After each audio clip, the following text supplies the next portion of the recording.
April 2026 ಶ್ರಮದ ಫಲದ ಆರಂಭ. ಶನಿ ನಿನ್ನ ಪಂಚಮ ಸ್ಥಾನದಲ್ಲಿ ಸ್ಥಿರವಾಗಿರುವುದರಿಂದ ಈಗ ಶ್ರಮದ ಫಲ ದೊರಕುವ ಕಾಲ.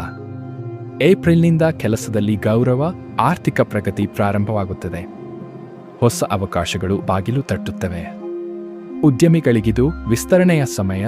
ಹೊಸ ಗ್ರಾಹಕರು, ಹೊಸ ಮಾರಾಟ, ಹೊಸ ಗುರುತಿನ ಸಮಯ. ಪ್ರೀತಿಯಲ್ಲಿ ಸಹ ಒಂದು ಪರೀಕ್ಷೆಯ ಹಂತ.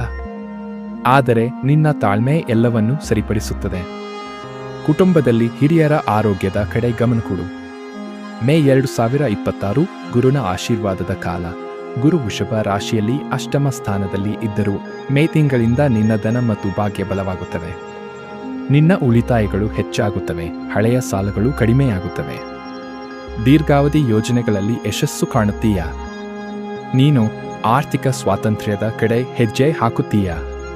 ಪ್ರೀತಿಯಲ್ಲಿ ಸಹ ಹೊಸ ಕಿರುಹೊಳೆ. ಶುಕ್ರನ ಅನುಗ್ರಹದಿಂದ ಭಾವನಾತ್ಮಕ ನಂಟು ಬಲವಾಗುತ್ತದೆ. ವಿವಾಹದ ನಿರ್ಧಾರಕ್ಕೂ ಇದು ಉತ್ತಮ ಕಾಲ. ಜೂನ್ 2026 ಸ್ಥಿರತೆಯ ಬೆಳಕು. ಶನಿ ಮತ್ತು ಗುರು ಇಬ್ಬರೂ ನಿನ್ನ ಶ್ರಮವನ್ನು ಪರಿಗಣಿಸುತ್ತಾರೆ. ಕೆಲಸದ ಕಡೆ ಸಹೋದ್ಯೋಗಿಗಳಿಂದ ಸಹಾಯ, ಮೇಲಧಿಕಾರಿಗಳ ಮೆಚ್ಚುಗೆ ದೊರೆಯುತ್ತದೆ.